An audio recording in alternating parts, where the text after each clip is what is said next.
Hey, are you there, little one? You're free right now, right? Or are you still up to your neck in those dishes you're always washing? Remember when you used to dream of becoming a famous chef? With a restaurant, you could put all those fancy plates in this town to shame? Good evening, Esther. It's pretty late right now, so if you have business with me, I'd appreciate it if you could keep it short. There's a whole lot of work to be done in the morning, and unlike some people, I actually have a job to go to. Wow, I see you're just as cold and abrupt as ever. Lost all that youthful spark, haven't you?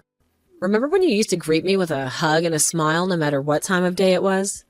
Sorry, I don't mean to come off as rude, but I was literally just about to go to bed. There's a big presentation at work tomorrow, and I need to be sharp. Besides, I'm not much of a phone person. That's a surprise. It's often said that there's no rest for the wicked, but I guess you must have reached some extreme level of wickedness that you completely ran out of energy. Or maybe you're just too busy counting your ill-gotten gains these days. Listen to me, Esther. I thought I made this pretty clear before, but we are not nearly as wicked or poor as you seem to think we are. I have no idea where you get this stuff from. Maybe you've been spending too much time with those gossipy hens down at the bingo hall again. Where do I get it from? Isn't it obvious? All it takes is one look at peeling wallpaper and that rickety porch to know you're not exactly living the high life. I'd have to be blind or mentally handicapped to think you had money. I made this clear before as well, but it obviously went straight in one ear and out the other. We're currently having a new house built on some land we bought out by the lake, which is why we're temporarily renting out this, shall we say, charming but rustic place. My husband and I decided there was no sense in splashing out on something fancy when we're only going to be here for a couple of months at best, which is why we looked for something on the budget-friendly side. If that's true, then you should tell me where this house you're supposedly having built is, like I've been asking you all this time. I'd believe you in a heartbeat if I could prove that what you're saying is true, but you refuse to tell me anything, no matter what. Is there something you're hiding, Melina? Something that wouldn't exactly make for good gossip down at the bingo hall? What's the point? Telling you wouldn't make any difference. You'd only come up with another way to be a perpetual thorn in my side. So I'm not going to bother wasting my breath. What on earth are you talking about, dear? Come on, just tell me. Is it some kind of mansion with a swimming pool and a tennis court? I always knew you had big dreams, Melina. No. In any case, there's no way you'd be able to get there anyway. You haven't driven in years, and besides, it's a bit of a trek. How do you know I wouldn't be able to get there without even telling me? Oh dear, you sure could be dense sometimes. Don't you remember what your old friend Esther is capable of? Back in the day, there wasn't a place in town I couldn't get to if I set my mind to it. I have no interest in telling you in the first place. Besides, you wouldn't believe me even if I did. Excuse me? Don't you dare turn your back on me like that, young lady. We're not done speaking. There's more to be said, and you're going to listen to every word of it. No, you'll have to excuse me. I'm going to sleep now. My pillow is calling my name, and the exhaustion of seeping into my bones like fog. Honestly, Esther, this conversation has felt like wading through waist-deep mud. Hey, I'm not done speaking to you. Don't you dare hang up on me, Melina. This isn't over. Don't you think for a second that you could just shut me out like some bothersome fly? I can barely keep my eyes open. I think you must be sending me to sleep with your negativity. It's like a powerful lullaby sung by a voice dripping with envy. Honestly, Esther, I couldn't continue this conversation even if I wanted to. My brain feels like mush, and my eyelids are drooping like wilted flowers. Good night, Esther. Sleep well if you can manage it. Wow, you could be so boring, Melina. Have you always been this dull, or is it a recent development brought on by your unfortunate circumstances? But I guess that's what happens when you let your life ground you into dust. You lose your spark, your fire, and that's all left in a monotonous drone. But I guess you're a poverty-stricken loser with nothing to do but wash dishes and dream of a life you'll never have. I guess it's only normal to end up being bored living a life like yours. You know what? I'll be kind and let you off the hook, because I pity you. See ya! But don't think for a second that this conversation is over, Melina. We'll talk again soon, and next time you won't be able to escape so easily. Melina! Melina, pick up the phone, would you? This is important. Don't you want to hear about the fantastic opportunity I have for you? You know, since you're always complaining about having nothing to do and all that free time hanging heavy on your hands. Ugh. Esther? Is it really that late? Look, whatever it is, I'm swamped right now. Between the reports due for work and the mountains of laundry that seem to multiply overnight, I can barely catch my breath. But if you don't take this on now, it'll be a very awkward situation. I'm counting on you, dearie. You know, I wouldn't ask if it wasn't absolutely crucial. Besides, a change of pace from your usual routine of staring at the wall might do you some good. I appreciate the sentiment, Esther, but I'm not taking on anything else right now. My to-do list is longer than my arm, and the last thing I need is something extra to add to the chaos. So, hey, listen to this. I'm going on holiday to Hawaii soon. Palm trees and sandy beaches, the whole shebang. A relaxing escape I desperately need after all this stress with the house and everything. Sounds lovely, Esther. But honestly, I don't care about your vacation plans. Whatever it is you want me to do, the answer is no. Or rather, I literally can't. Because, like I said, I am super busy catching up on a mountain of work that seems to have grown sentient and keeps multiplying on my desk. Hold on a second. Don't hang up on me yet. Here's the thing. I told the kids they're staying over at your house next week while I'm gone, so I'm counting on you for a little babysitting fun. Thanks in advance, dearie. Wait, what? What did you just say? When you say kids, do you mean your kids? Of course, who else's kids would they be? But also, absolutely not. Now, don't be hasty. What I mean is that my husband's on the other side of the country on a solo work placement right now. My folks live 6 hours away with a dodgy knee and hearing aids. So naturally, I'm going to rely on the person with the most free time on their hands. Except I don't have the most free time. In fact, I barely have any free time at all. Why would you go telling your kids something like that when I already told you? I can't help you with anything. This is completely out of the blue. Why are you telling me this now? Last time we spoke, you told me you had so much free time that it's all you do. All you do is sleep and complain about being poor. Don't you remember? I even offered some friendly advice about budgeting and getting a second job. I so did not say that. That's a complete and utter fabrication. Fine, if you're so busy, then tell me why. What exactly are you doing? Filling out endless applications for those minimum wage jobs you keep complaining about? I bet you won't tell me because it's secretly a big steaming pile of bull you came up with to get me off your back, right? I can read you like a book, Melina. Actually, Esther, as unbelievable as it may seem to you, I'm on holiday in the Maldives right now. Excuse me? The Maldives? You? Yep, a family holiday. Even if you were dumb enough to take your kids to our house, they wouldn't be able to stay there because we're not even in the country. So good luck finding someone else to take care of them, Esther. Maybe you can try calling a daycare or something? Because this time, you're on your own. I get it. There's a spa resort called the Maldives, right? In the next city? I can't believe that going to some cheap spa resort constitutes being in another country for you. You must be even poorer than I thought. Wrong! If you're only in the next city, I see absolutely no reason at all why my boys can't stay with you. No, like I just told you, you're wrong. Anyway, enough of this idle chit-chat, my darling. Angels will be arriving soon, shortly at your place. No, I'm in the real Maldives.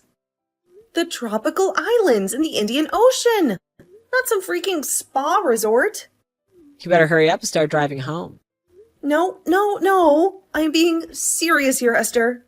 I'm in the Maldives, the country. How many times do I have to say it? I promise you, there isn't going to be anyone there when they arrive. Hey, Hannah, I am sorry to bug you like this. It's still morning for you there, right? Oh, hey there, Melina. I'm surprised you're messaging me already when I only just waved you guys goodbye the other day. How's my favorite next-door neighbor doing? You and your family must be in the Maldives by now, right? How's it going? Is it as lush as it looked in the pictures you showed me? Yes, we arrived. Thanks. I'm pleased to hear it. I hate to have to ask you this, and I promise I wouldn't be contacting you if there was any other way. But there is something of utmost urgency I need you to do for me. Oh, what is it, sweetie? Is everything all right? Esther's kids outside my house? Huh? Esther? Oh, you mean that annoying mom notorious for pulling that daycare trick? Yes. Hold on a second. I'll head out and take a look. Melina, Esther's kids were outside your house. Apparently, they just got there when I went out to check. Wow, so she actually sent them? I can't believe it. Don't worry, it's fine. I took them into my house for the time being. They're drinking soda and watching cartoons on the sofa. Thanks. I'm so sorry to trouble you like this. It's fine. Really, it's not like you could do anything from the other side of the world. What are you going to do next? Don't worry. Everything's fine here. My husband's friends with Esther's husband, so I'm pretty sure we'll be able to figure something out. Oh, really? Oh, I can't tell you how relieved I am to hear that. I can't thank you enough for this. Hannah, seriously, you're the best. If, by any chance, did Esther make you the target of that awful daycare trick of hers?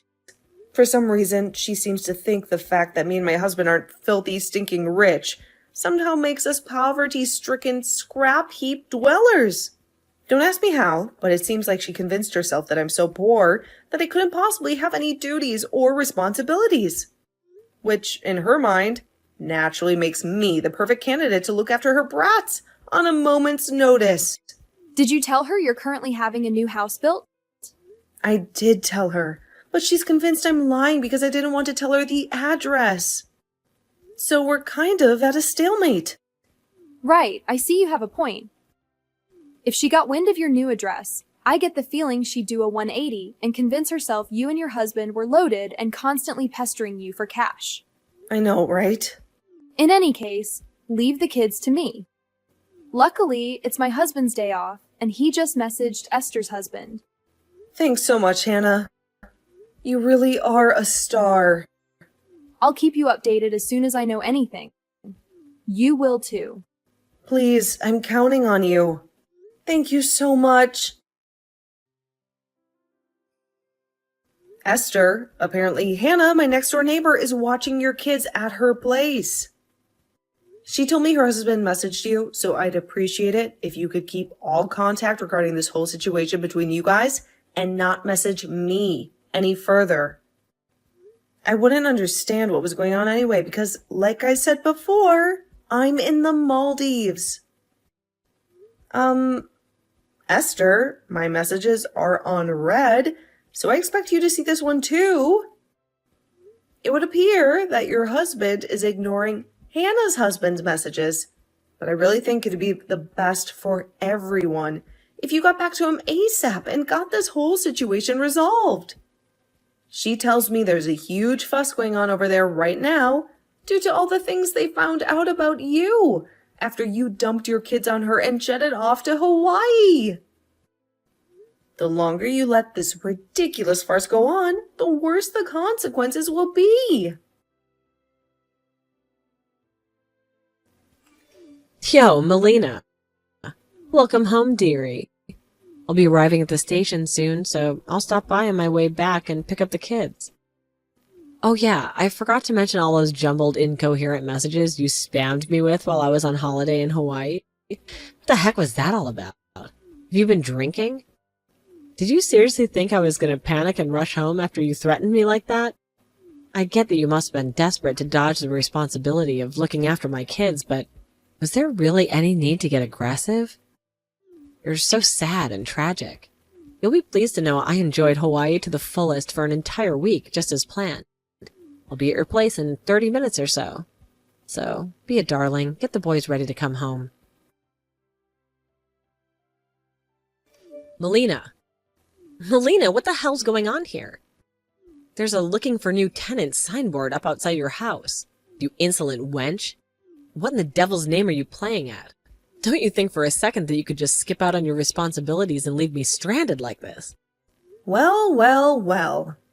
Esther, look who finally decided to grace us with her presence. Welcome home. Where are my children? Don't play dumb with me, Melina. I know they're in there. I saw toys scattered all over the lawn when I pulled in. I'm sure you could tell from looking at the place, but they're not here, Esther. They haven't been here for weeks, have they? How could you be so irresponsible? My children! They're just little boys, Melina.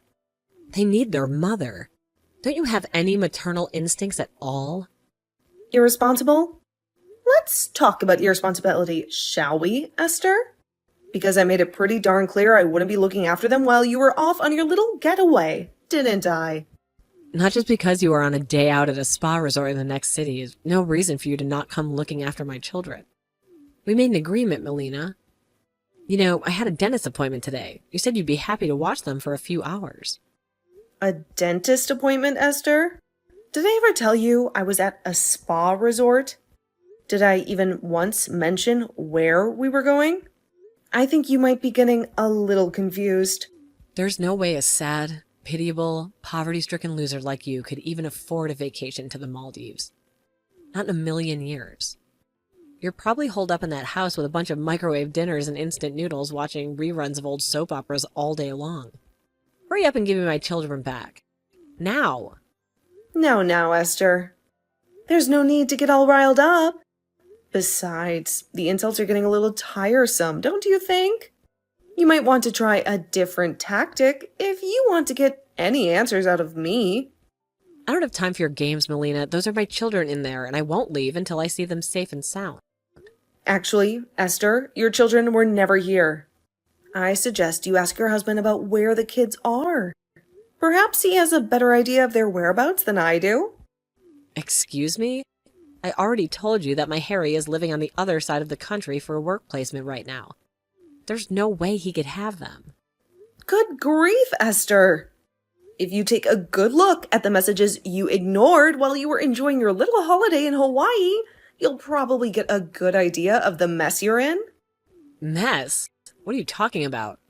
Hawaii? I haven't been to Hawaii. What is this nonsense? Mess is definitely the right word, Esther. If your husband's away, who did you go to Hawaii with? Don't you think you owe Harry a little explanation? Huh? Let me guess. Is it someone you'd be in heaps of trouble for if your husband found out? It is, isn't it, Esther? That's why you've been sequentially dumping your kids on practically everyone you know for the last few months, isn't it, Esther? So you two could meet up without anyone finding out. What? No, that's not true at all. All right, great. In that case, how about you message Harry and see if he can tell you what's going on with the kids? Really? Wait, are you saying my husband has the boys? He does, as far as I last heard. What comes next is for you guys to work out between the two of you. So I'm hereby officially dropping out of this absurd situation. My work here is done. I'm washing my hands with you. Good luck and goodbye. Melina, where the hell did you run off to? I've been calling you nonstop, leaving messages, practically camped out at your doorstep just to get a hold of you. Give me the address of your new house at once, huh? My life is a flaming dumpster fire right now. It's all your damn fault. Whoa. Slow down there, Esther. Take a breath. Last I checked, we weren't exactly on speaking terms, so the hostility is a bit much, wouldn't you say? Don't play innocent with me, Melina. My husband divorced me because you couldn't keep your goddamn mouth shut. And look after my boys like I asked. You had one job. Now, hold on a second. Let's rewind a bit, shall we? Because, as I recall, looking after your boys was never part of the deal. In fact, I specifically remember making that abundantly clear. Perhaps you were a little too busy basking in the Hawaiian sunshine to remember those pesky details. Don't you dare bring that up. Because of you, Harry found out about the affair and now his lawyer's demanding I pay an arm and a leg in compensation. He took custody of our boys, too. My life is being turned upside down and it's all your damn fault. An affair, you say? Interesting. Because as far as I know, the only affair happening was the one between you and your little tropical getaway. And speaking of getaways, isn't that why you were so desperate to pawn your kids off on me in the first place? I knew that I'd never be able to sleep again unless I let you know how furious I am with you directly at your wretched, ugly face. So I waited outside the entrance of the school your kid was supposed to be going to for almost 4 months. just so I could ambush him and make him tell me where you live. What the hell's going on? Explain yourself now. Oh my god, you waited for Henny? The poor kid hasn't even started school yet. Actually, you know what? Screw it. I'm probably never going to see you again, so I may as well tell you our new house is not even in the US. Huh? What? Why would you move abroad? We originally planned to move abroad due to my husband's work circumstances. And we figured it'd make the most sense to time it with little Henny moving up to elementary school to minimize the burden on him. But my husband's work transfer got delayed by an entire year, giving us a huge amount of time to plan, so we figured, why not have a house built while we waited? Honestly, Esther, it feels like a lifetime ago that we were wrangling toddlers in the kindergarten pickup line. Our recent trip to the Maldives wasn't strictly justification, you see. It was actually part of a much bigger adventure. We stopped off there on the way to a different country, which will not be named for privacy reasons, to take our first look at our brand new house in person. It's everything we ever dreamed of and more. A fresh start in a beautiful new place. And why didn't you tell me any of this? I had the right to know, at least as a courtesy. We weren't exactly best friends, but our kids were in the same class for a year. Surely that counts for something. On what planet do you have a right to know any of my private business, Esther? Let's be honest for a second, shall we? We never really spoke beyond the occasional awkward exchange at school pickup. You might consider yourself an acquaintance, but as far as I'm concerned, you were a neighbor I barely knew. Besides, the details of my life are for my close friends and family, not someone who consistently tried to pawn their kids off on me whenever they felt like jetting off on a whim. You're horrible. You could have at least given me a heads up. Now my life is crumbling around me, and you're standing there sipping coffee like it has nothing to do with you. I don't need to hear lectures on morality from you, Esther. Remember that little Hawaii incident? Where you lied about a dentist appointment and dumped your kids on me for the weekend. Not exactly the actions of a saint, are they? Do you have any idea how desperate my situation is right now? My husband divorced me and took the boys. He found out about the little vacation I took, and now he wants half of everything. Not only that, but my secret boyfriend dumped me too. Turns out his wife found out about us, and now she wants to share his assets too. He kicked me out of the house the moment the news broke. Even got disowned by my own parents. My own parents, Melina. Do you have any idea how that feels? Not my problem. Please, how could you be so cold? What am I supposed to do now? I feel so utterly hopeless. I'm homeless and broken alone. Actually, there is something kind of funny about this whole situation. Isn't it ironic, Esther? You spent all this time trying to avoid responsibility for your own actions, and now it's all come crashing down around you. Huh? Sorry, Pumpkin, but since this has absolutely nothing to do with me, I'm off to enjoy the rest of my beautiful morning. I have a brand new life to get started on, and, unlike you, I plan on facing it head on. Good luck, Esther. You're going to need it. No, wait. Please hear me out at first. You could at least let me share my troubles and give me a shoulder to cry on, couldn't you? I'm seriously in a bad spot right now. Melina, please. Good grief. I wonder where the hell that deranged woman thought I'd have any interest in listening to her stories and giving her a shoulder to cry on after she caused me and my neighbor the mother of all inconveniences. Despite the fact we were never even friends to begin with, her behavior was inexplicable right till the very end. As for what happened next, I heard this from Hannah, who, by the way, I would like to thank for being so amazing throughout this whole thing. Thanks, babe. You're the best. Anyway, I digress. It turns out Esther, having almost no money left at all, was forced to move into the smallest, most beat-up heap of junk apartment in the whole city. Isn't that a sweet irony? Apparently, it doesn't even have a bathtub. I'm told there's a bathhouse nearby, but there's an entrance fee, which, as things stand, she can't afford. Now, having not showered in at least a month, her transformation into a grimy cave troll emanating a smell so noxious and putrescent that passerby have to pinch their noses just to survive the encounter is officially complete. Astonishingly, she actually managed to land herself a job, but less surprisingly was fired during the first week due to her unique odor. Rumor has it that by this point, she's pretty close to being homeless.